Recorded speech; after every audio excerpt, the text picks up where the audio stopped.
Welcome to The Secret Witch Show, the podcast providing a safe and alchemical altar space of conversations which help powerful women escape a half-hearted, spiritless society and rediscover the freedom of living a wildly magical life. Every other week, we explore how to cast aside the wounds of shame, guilt, and fear connected with fully being yourself, so you can grant yourself permission to stop hiding, ground soulfully back into your body, illuminate your whole soul desires, tend your soul, rediscover and reclaim your powerful gifts, express your magic, and manifest your wildest alchemy. There's no better place to become who your heart longs to be. This is where we will guide you into liberation. I'm your host, Nicole Barton, and I'm so excited to dive in.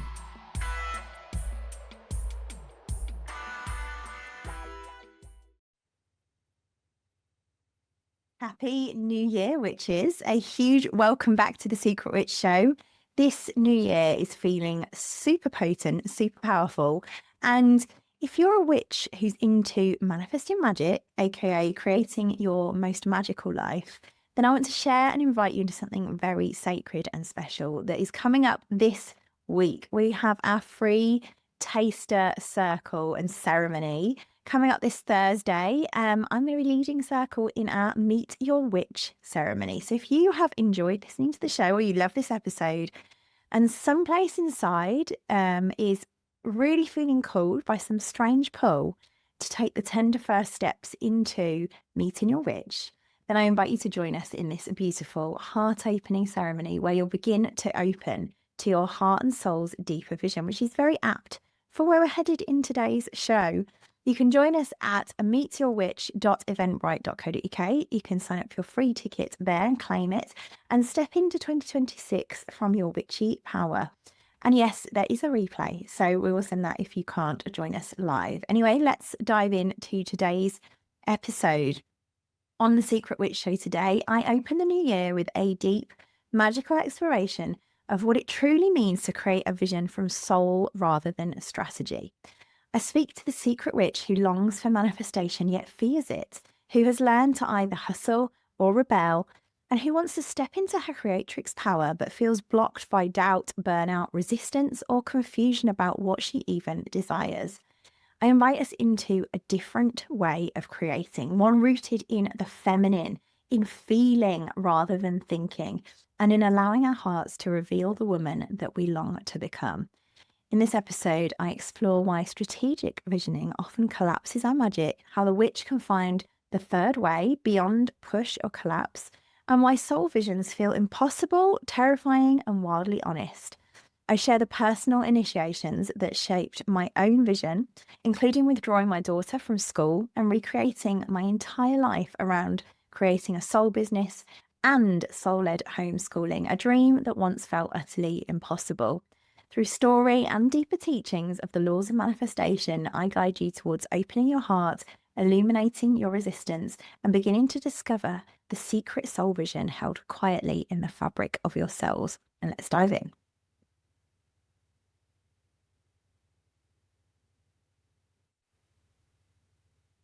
Welcome, witches. Happy New Year. And we are here to talk about today how to create a new vision that comes from soul, not strategy. So I'm going to be talking a little bit more about what I mean by that. But also, it's just the topic for January. So welcome to 2026 and manifesting magic. One of the things that I've seen from my own journey and that of guiding others is that the secret witch often misses having a vision. And not just having a vision, but also holding a vision. And there's kind of a distinction in that we can create a vision, but we also have to be able to learn how to interact with that vision and focus on it and come back to it, but also tending the wounds that kind of pull us away from the vision as well. So this episode, though, is mostly about creating a new year vision, creating a vision that comes from soul. Because often what happens when we think about visioning, and this is largely due to much of the manifestation world kind of being very, and even the self-help world, like, we think about New Year's resolutions and we think about like setting visions. We're often thinking from a very logical place to find that. And so one of the things that the Secret Witch often struggles with is creating a vision that comes from the heart, that comes from soul, and even having a vision. And a vision is so vital to just put that into context, because it's the core of how we actually embody and step into our inner witchy creatrix. The creatrix is the part of us that knows, and part of the witch that knows how to design our lives just as we long for.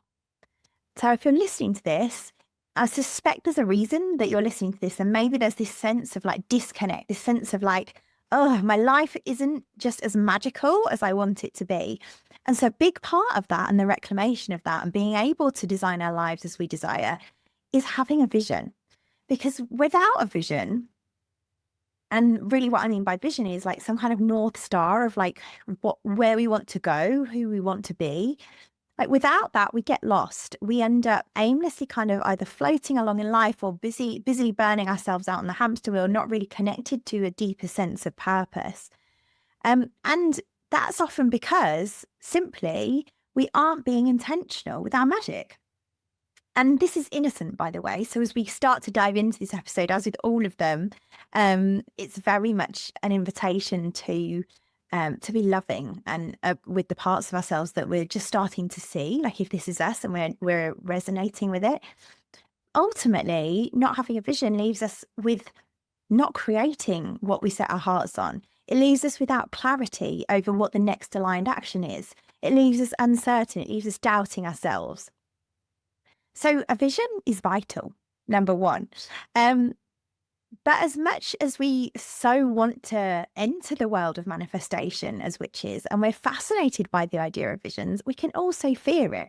So the reason I want to kind of dive into this a little bit first, because there's a common pattern as people start to want to begin to explore their vision, is that we can also start to feel fear.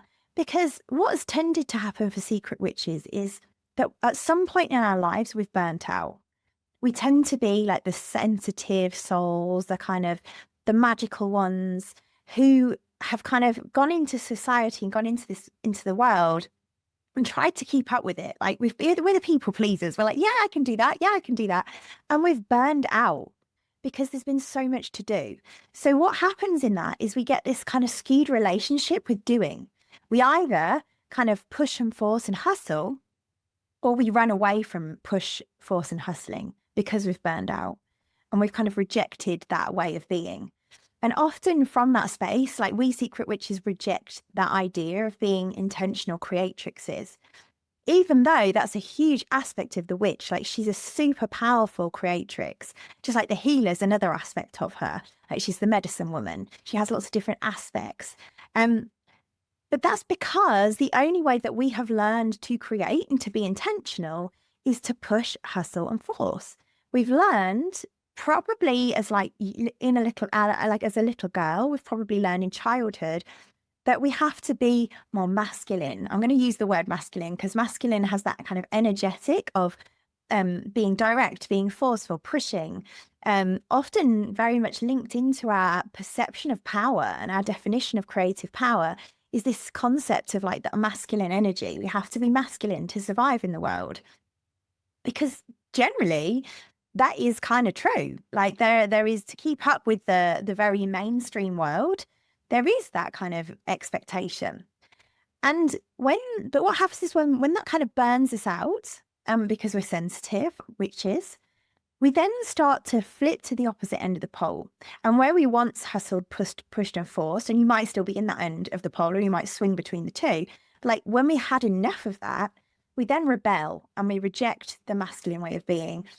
And we go into actually what's shadow masculine, is the kind of opposite end of that extreme. So rather than embodying our feminine, which is what we're taught that kind of doing the opposite is, aka we've had enough of pushing, hustling and forcing, now we're going to move into what the world calls our feminine, and we're going to do nothing. We're just going to flow and see what happens. And we go into that very kind of spiritual way of being that often rejects the push, hustle and force. Now, You could call it shadow masculine, you could call it shadow feminine, but either way, it's shadow. Um, and it's not true feminine. So the true feminine, the way I believe this anyway, the way I've seen it as I've worked with it in my own embodied experience, is the way of soul. And so the alchemy of a vision is that it helps us move away from that pattern, from the pushing, hustle, forcing, or from the rebelling against and rejecting push, hustle, and force, aka doing nothing. And it helps us, a soul vision helps us to, or offers us even a way to alchemize those two poles, moving beyond the pole of rebel or conformity into a third way, a more magical way of creating from soul.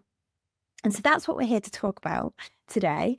And to add, even in some manifestation paths, we're taught to either hustle or do nothing and wait for our wishes to come to us. This is not the way, but you can see how it's been kind of shown to be the way. And we're taught that I'm going to talk a little bit more about how we're already creating, because there's some alchemy in that, but I'll maybe talk about that later. But likewise, another factor that plays into the vision piece is that we're taught that we have to get, particularly in the manifestation world, we're taught to get very materialistic about our visions, to think about them from a logical place. So there's nothing wrong with being materialistic, just to be clear. Like, I am a woman who has desires. I love women who have got desires, and this isn't about denying those desires. Like, that often is how soul talks to us, is through desire. So just to be very clear, I'm caveating that with this point, with like, there's no shame in materialistic things. In fact, that's great. We want to get to that. But what our focus does there, when it's kind of unconscious, is it pulls us into this focus from logic rather than the heart and our soul, which can often reveal all sorts of weird, our souls can, and our hearts can reveal sorts of weird and wonderful aspects of our vision that we might not have accessed if we'd approached it very much from a, what do I want, logical kind of place. And so really what this podcast episode is inviting is to try a different way to tune in, to come from soul rather than strategy. So what does that mean? Like, is the next question that comes up as I say that. Is like, what is a vision from soul versus a vision from strategy? Well, I'm going to break it down, because when we approach visioning, and by visioning, I've already said, I mean like a North Star of who we want to become.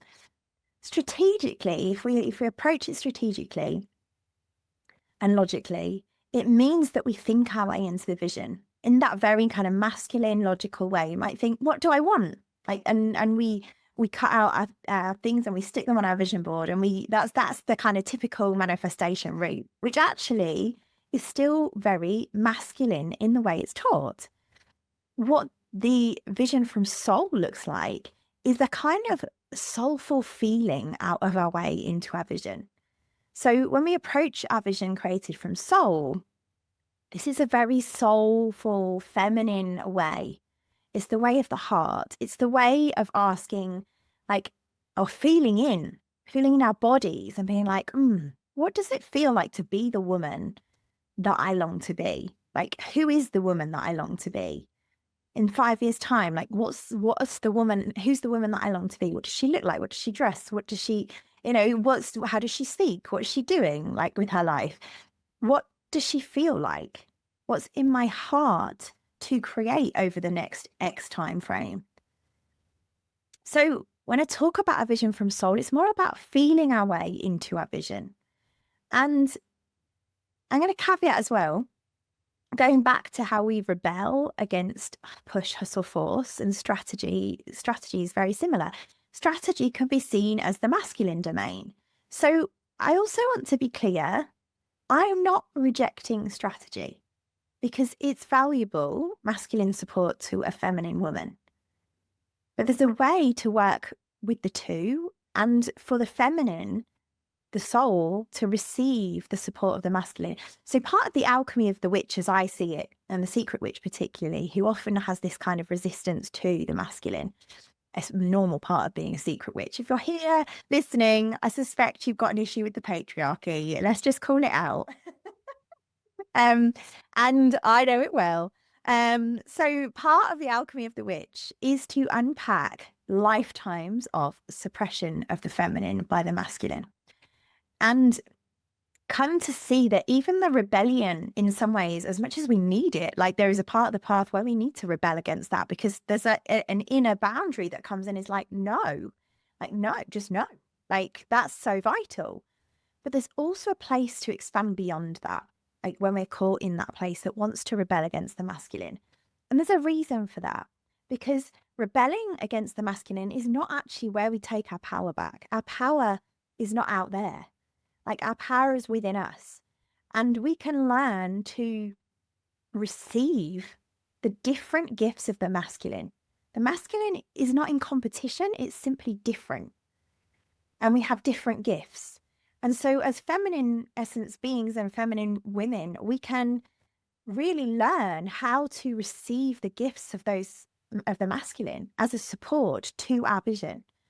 And there's a beautiful alchemy when we are able to, there's a whole deep body of work, by the way, to get there. Like I'm talking about my life's work, which is what I guide women into in the apothecary, because this is so huge and such a vital aspect of the witch to heal and alchemize. But when we learn to receive that, the gifts of the masculine, there's a beautiful alchemy when we can learn to drop our defenses, open our hearts, and receive like the feminine was built to. You think about the feminine, our bodies are literally built to receive. And as long as we are resisting and fighting the masculine, we cannot receive his provision. Now, when we think about manifesting and creating a vision, and like, what's the purpose of that? The purpose is because we want to receive, like, we want to receive all the things that's in our vision. We want to receive the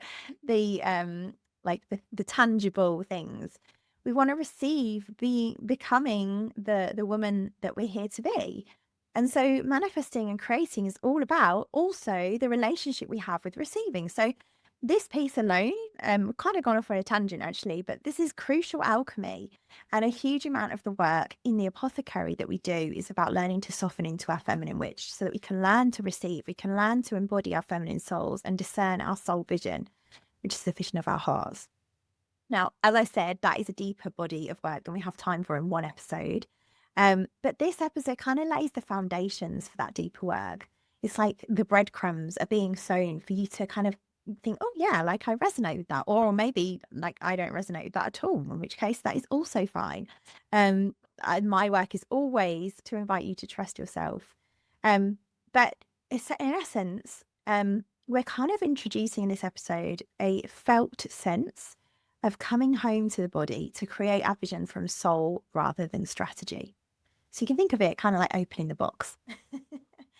So what I want for you to know out of this episode, in essence, in a nutshell, is that rather than just thinking our way into creating this year, as we enter this new year, we want to, and by the way, mainstream New Year's resolutions do that. Like, let's not do that. That's setting us up for failure wounding, for all sorts of patterns.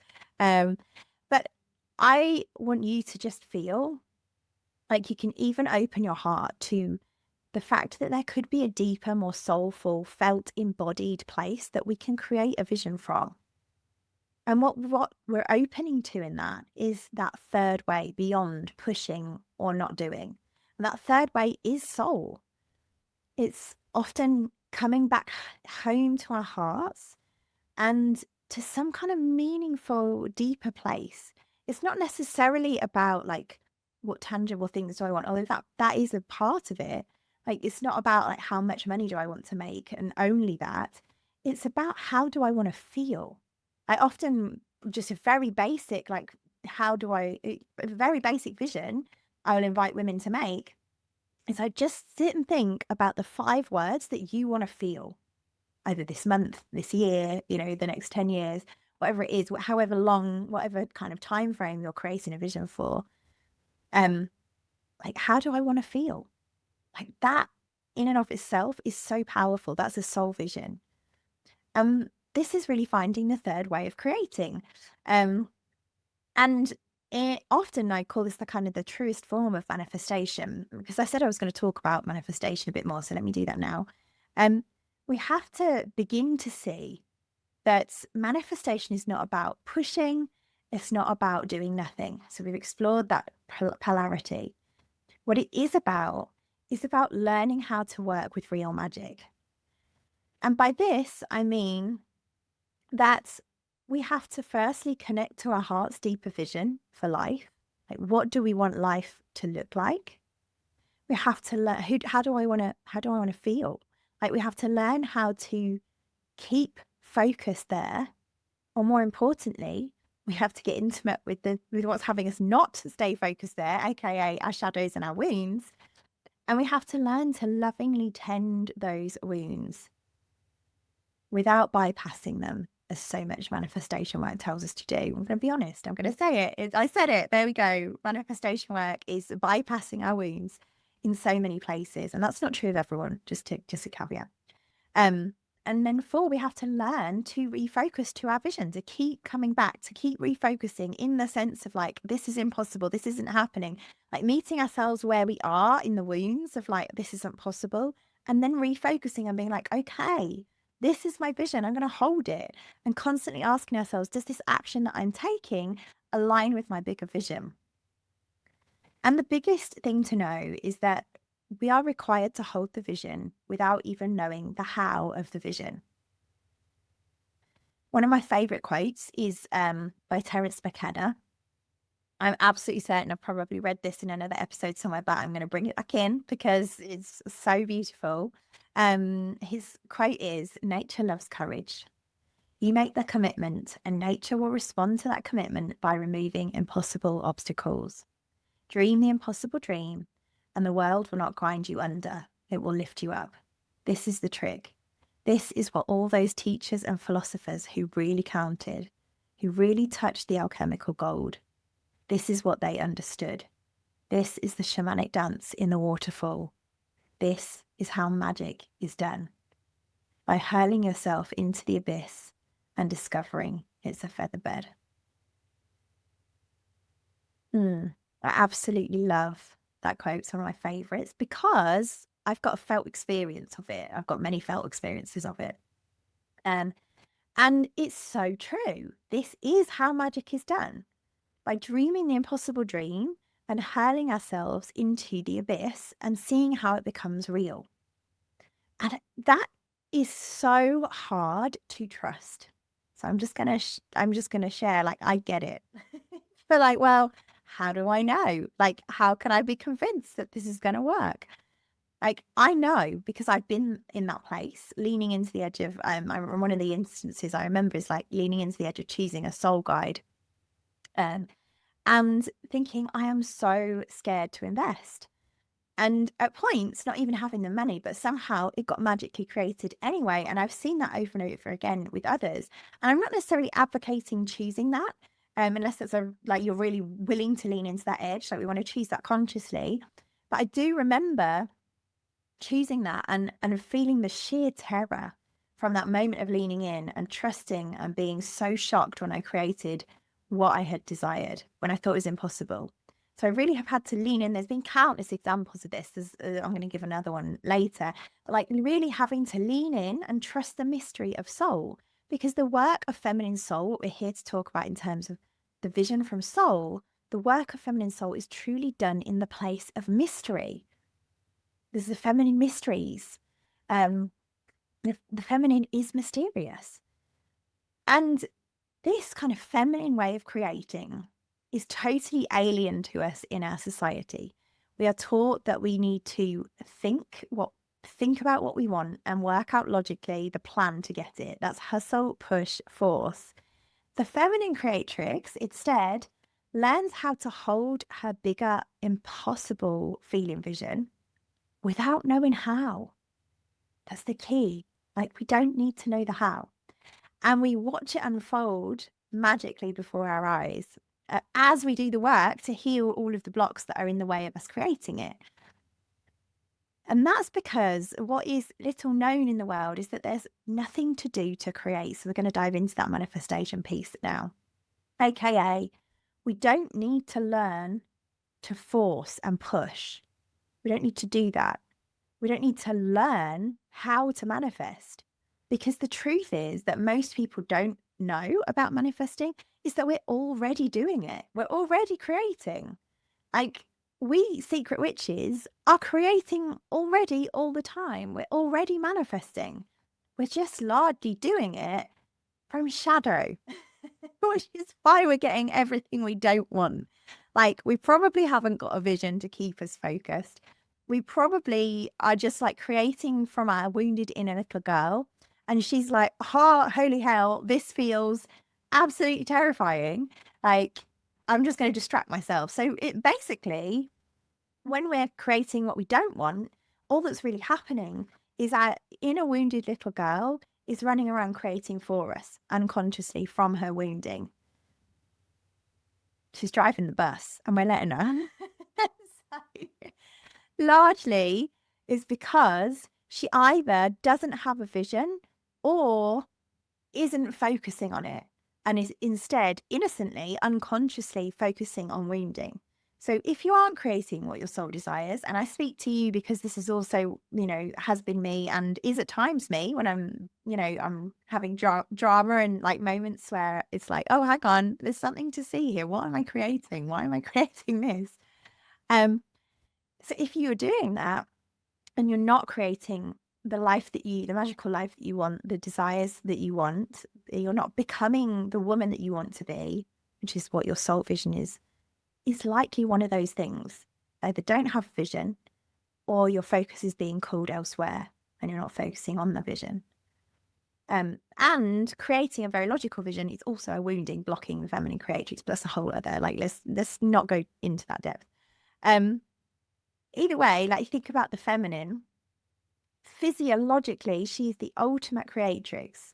She was born for this. She was like born to like create. We don't make babies and then logically figure out, oh God, like, how am I going to grow that? Like, let me just figure this out. Like, we set the vision and we trust our bodies to create for us, and we take the aligned actions. So we take the vitamins and we eat right and we, all the things.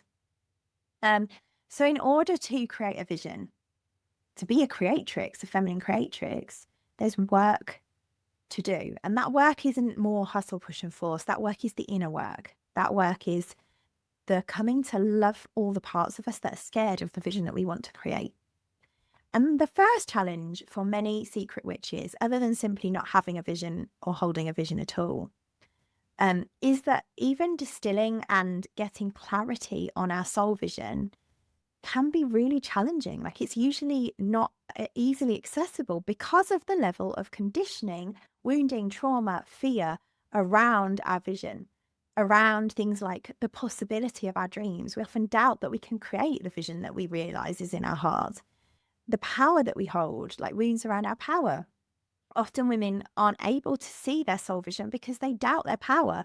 Either they doubt their power or they think their power is going to be too much and it'll obliterate everything.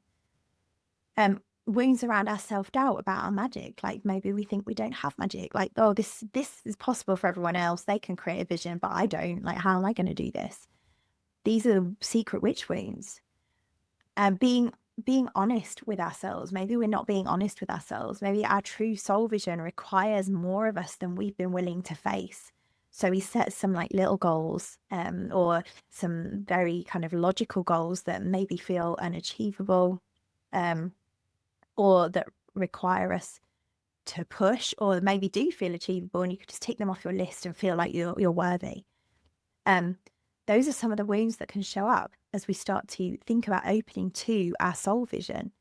In other words, there's a lot of resistance that comes up and a lot of fear that comes up around seeing our soul vision. So I say that because it's great to get on this podcast and be like, cool, yeah, I'm here to create a new vision. Hit me with it. Like, and as you enter that process and that work, like, it's likely to be challenging. It's likely that your soul vision is something that is going to be scary. it's likely it's going to be something that seems impossible or unrealistic. We might even describe it as such. We might have that kind of critical, creative inner parent or in a judge that's like, that's so unrealistic. Why don't you just do a proper job? Or whatever it is that our vision is, like it will be critiqued. There's that self-judgment wounding coming in. What I will say though is A, it's worth it to do the work to create that vision. And B, if it scares you, it's probably your soul vision. Like we've probably held a lot of shame about who we are as witches and shame about our bigger dreams. And we've shut that down. And it can be terrifying to open that box. In fact, I've never heard a woman, when we've been kind of illuminating her gifts and I've reflected back what they've shared of their gifts to me, I've never heard a woman be like, oh yeah, that's easy. Like that makes sense. That's definitely my gift. Normally it's like, whoa, no, that is not my gift. Like, where did you pull that one out from? Like it's always resistance. And our visions usually always feel impossible and even ridiculous because they're kind of like jarring to our nervous systems to start to see like and open to like what's possible for us.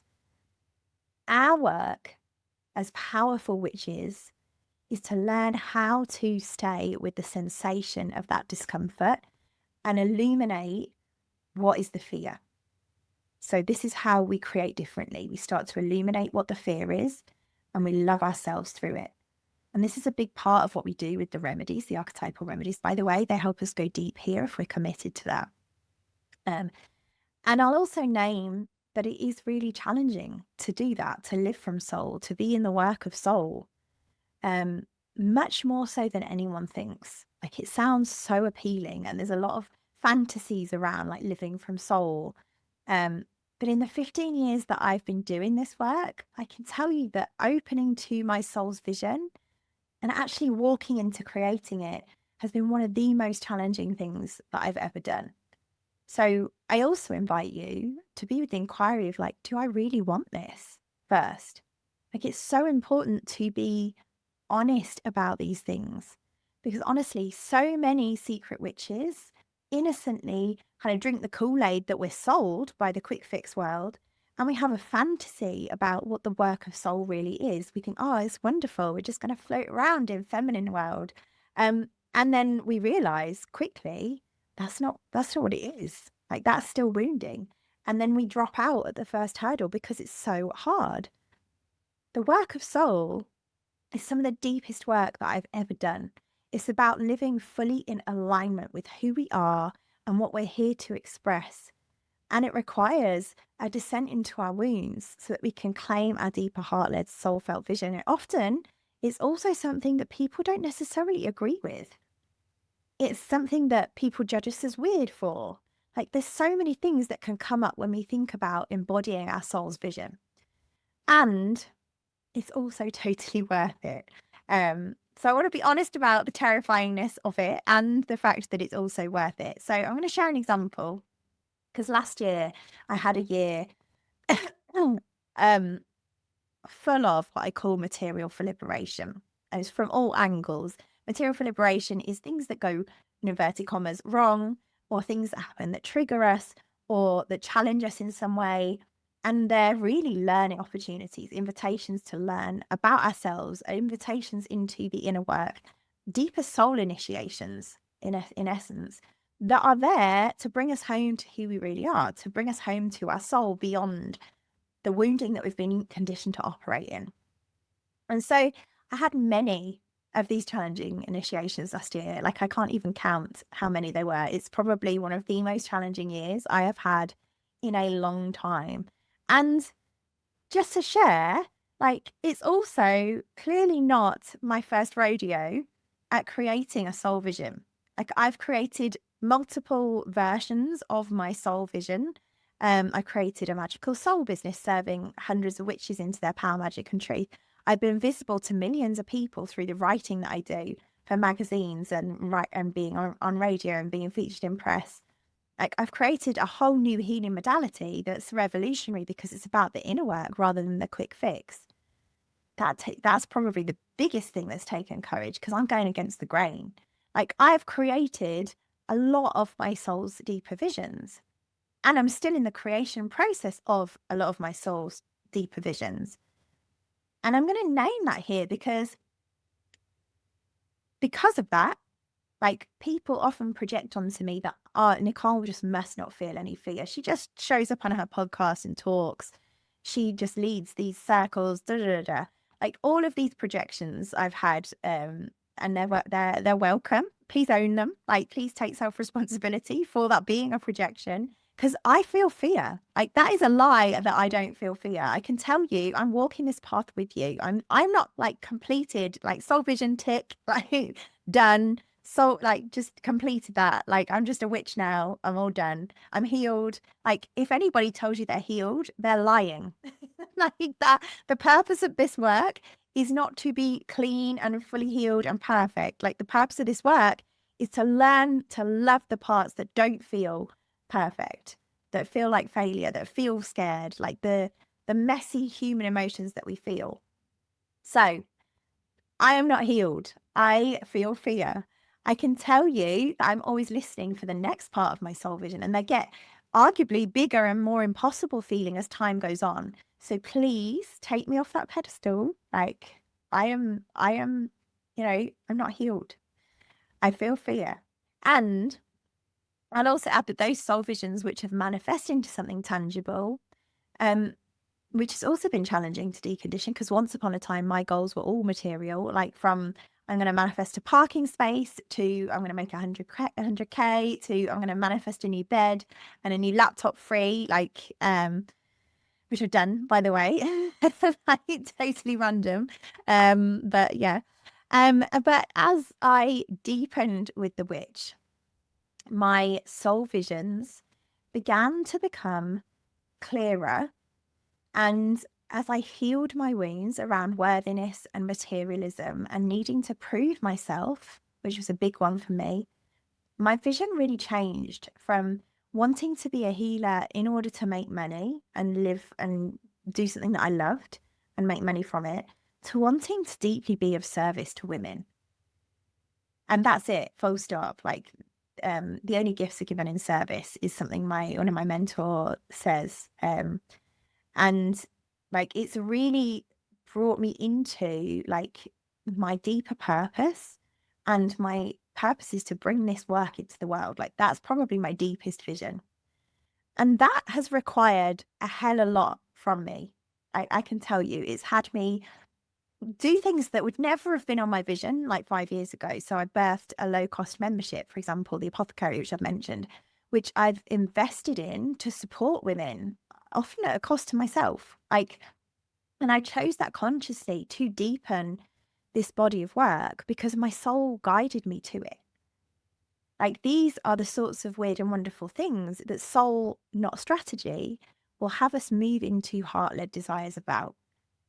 And just to be clear, there's no shame again in the material stuff, because I do still have a material vision. It's important too. Soul calls to us through desire. It's just that the deeper dream is coming from a heart-led place and less from the story. Anyhow, that's kind of gone off on a bit of a tangent, because I was saying last year I had one of the more challenging, scary years I ever had. There was so much went on. Like, I became the sole breadwinner for 6 months. People we loved passed on across the veil. So there was a lot of grief. And also my daughter started school. And then within 2 days, there was a serious safeguarding incident, which had her essentially had her unsafe. And after 2 days, I just took her out. After a deep journey with that, I removed her permanently and decided to homeschool. Now, if you know me, and you might not, this might be your first episode, but if you know me, you will know that my life is devoted to bringing my work into the world. So the idea of homeschooling felt like super, like a huge rupture, and a rupture to my soul vision. it was one of those moments of like, holy shit, like what the hell is going on? Like this wasn't part of my vision for this year. Like homeschooling is not in the plan. And so of course, my wounded inner little girl was fuming about this. Like the situation looked impossible. And it wasn't just that, like I was going back and forth with the school and like pushing back and started the kind of causticum, archetypal causticum kind of inner truth teller and inner kind of justice seeker, like fired up. And I was like, this situation is wrong. We need to protect our children. And like went off to Ofsted and the local authority and the MP and all of the things and actually got quite a lot of support. Like my inner creatrix was having a whale of a time creating justice, but actually I came to see eventually like, oh, hang on, do I want to create justice or do I want to figure out like what my soul's vision is? Because I can keep fighting for justice, but I'm going to burn out in the process. So eventually, that was a great example of like, my vision is over here. I'm going to refocus from what my inner little girl was fighting for. She's like, oh, I need justice. I need justice. And that's like honorable if it's our vision. If it's my vision and my soul's work to fight the school, to fight the council, to fight Ofsted, to fight MPs, like if that's what I'm here for in this lifetime, then great. Like if that's the vision I want to hold, brilliant. We'll be intentional about that. But for me, that is not my soul's vision. I'm here to serve secret witches into their magic. Like this was so far removed from my North Star. I was like, hang on, I see what I've done here. Little girl's driving the bus. She's like, oh yeah, I'm going to fight. How about we come back to our heart? Like, what do we want to create? And at the time, the situation looked impossible. It looked like it was completely conflicting with my soul's vision. I was like, life, why the fuck have you done this? Like, I went properly into wounding. I went into denial. I went into terror. Because suddenly, from my wounding, it looked like from the kind of mundanity and my inner little girl's wounding, it was like my soul expression, the choice is my soul expression. On the one hand, I either get my business, my body of work, and my creativity, or I get to homeschool my daughter. And of course, my daughter comes first. So I'm like, oh, great. I'm going to have to give up my business. And so I started to feel in my wounding that I had to choose. And I was feeling resentful from this place. I could feel my body was like tight and tense and contorted and angry and like I could just feel like there was wounding coming up. And I'm lucky to have my own guides who helped me journey with all of that. And it's so vital in my mind to be able to have that support when we're entering these initiations, because that's what it was. It was an initiation. And I started to feel resentful. And the whole year impacted me in my body, in my work. Everything it changed. It looked impossible to create my soul's vision, my original so what I thought was my original soul's vision. My soul's vision at the time was to continue to birth my healing modality into the world in a meaningful way, to bring this work to people that will benefit from it, because my intention is to be in service. And I felt so lost. I was like, how am I going to do this? And then I remembered my power. I came back to the remedies. I was like, oh, wait, I see what's happening. Like, you've forgotten your power to create. I started to see, oh, you've gone into inner little girl, that inner little girl who doesn't believe it's possible, who doesn't believe how she has the power for this level of vision. And then I was like, oh, the powerful part of me came online, the queen, the inner mother, who was like, wait a second, Nicole, you are not new to this magic. And I was like, oh, yeah, okay. I'm a witch. I'm a powerful witch. I can create what I want. Like for a minute, I got lost there in Secret Witch, thinking, no, this is it. I'm done. And so I created a new vision. I have a process that I guide women through to access their deepest soul visions. And I often do that one-to-one. And that process involves going out into the wild, opening our hearts, asking spirit and the remedies, the archetypal remedies for guidance, the remedies of the wild. And so I did that. I took myself through my own process. And I received a download of holding the vision of creating both my business, maybe at a slower pace, because at that point I was like, oh, this is too much. And also meeting my daughter in homeschooling with an aligned support team, a queendom of support. And I had no idea how I was going to create that. I was like, okay, brilliant. Like, I'm seeing your vision. That's great. Seems impossible, but I'm also like, but I know visions that are soul aligned do seem impossible. Like, I have evidence to inform my confidence of this. I was like, okay, I'm going to hold the vision. And I also, in that, really met myself in that fear. Like, I faced the possibility that I might have to close down my business. I might have to stop or even pause. And honestly, facing that was one of the hardest things, but also so freeing to see that it was a possibility. Like, I could also choose that. Like, I could choose that, or I could choose this. I could choose to focus on my vision. There was so much healing in that inquiry. Yet slowly but surely, despite it feeling impossible, once I had illuminated that heart-led vision, just the seeing of it, like magic began to unfold. A soul sister reached out to me and gave me the number of the most magical, amazing witchy tutor that creates fun, soulful sessions. And we found like a little group of people to go there with us. So she's got some friends. Another soul sister shared a magical home ed group that provides full day sessions of learning within a small group of people aged like within 4 years per age. Again, super witchy, super wild, out in nature, very emotionally attuned. Her magical childminder, who she feels really safe with, was also available to support. A woman who I'm forever grateful for and who's so aligned with our worldview. Things that were like gymnastics, home ed opportunities, horse riding opportunities came up that sounded so magical and have been so magical. And all of Miss L's friends love to still connect for play dates. So she's surrounded by who she loves. And all of a sudden, what had been, according to my inner little girl, and particularly the hysterical, dramatic part, who's like, oh my God, drama, crisis, chaos. Like, what do I do? That's kind of a archetypal Ignatia, if we're talking the remedies, that kind of seedling who's like, oh, hysterical. And I say that with the deepest of love because I love that part of me. She's so welcome. Like what had been a crisis from her became like total magic. Like I'd created the most amazing magical support team. And I remember looking at it once all of it kind of slotted into place. And I was like, oh my God, like I could never even imagined that I could have created this. And where I doubted the possibility of creating a way forward, suddenly had the most magical queendom of support for us as a family. And a way to not only meet my business in a slowed down capacity that's more aligned with my feminine soul, but also to have time for myself, which is something that I hear is very rare in the homeschooling world.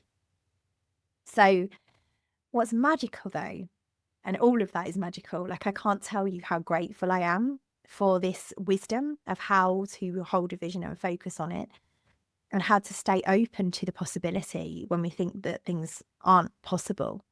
Like that's what has us create a magical life. But what is most magical and what gives me truth bumps or goosebumps, as I call them truth bumps, is this. Because what transpired was I remembered back to about 5 years ago and found one of my old soul visions from when my daughter was born.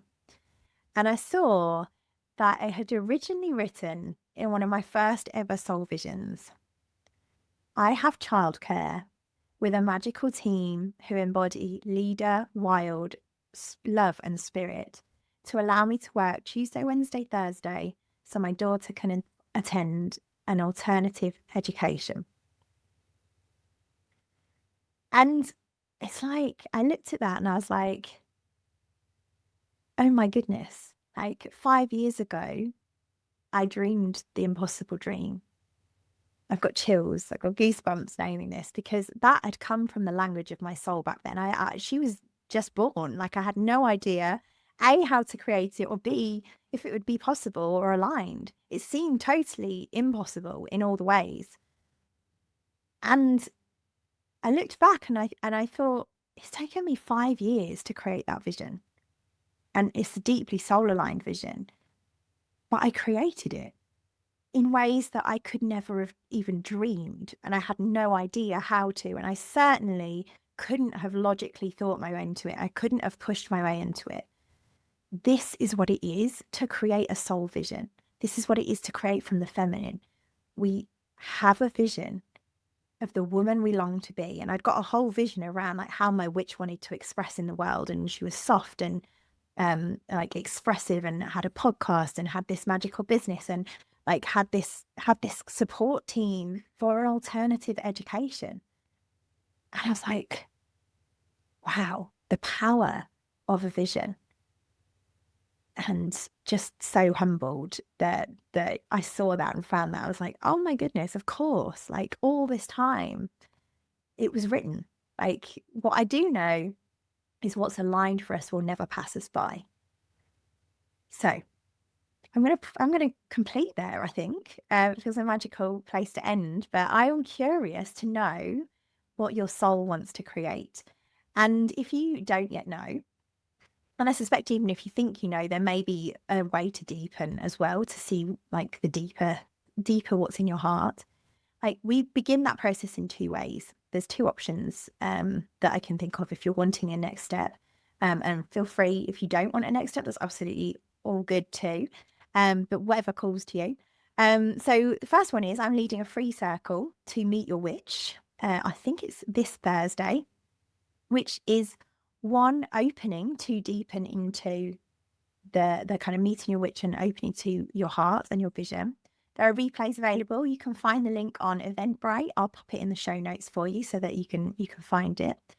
Or if you're in and you're like, yeah, I'm here for the vision, and your heart is calling you seriously to this work, I'm leading a circle on the witch's vision, Manifesting Magical 2026, inside the Apothecary membership on Thursday, the 22nd of January, where we'll begin to tune in more deeply to what's in our soul's vision, like discovering that deeper vision that's been held probably secretly in the fabric of our cells and our bodies, because that is where we will find the answers. We're not going to find it through thinking. We're going to go into our hearts, go into our bodies and see what is revealed. So if you're called to join us in there, that is inside the Apothecary membership. So you can find that at nicolebarton.co.uk/membership. Again, links will be in the show notes.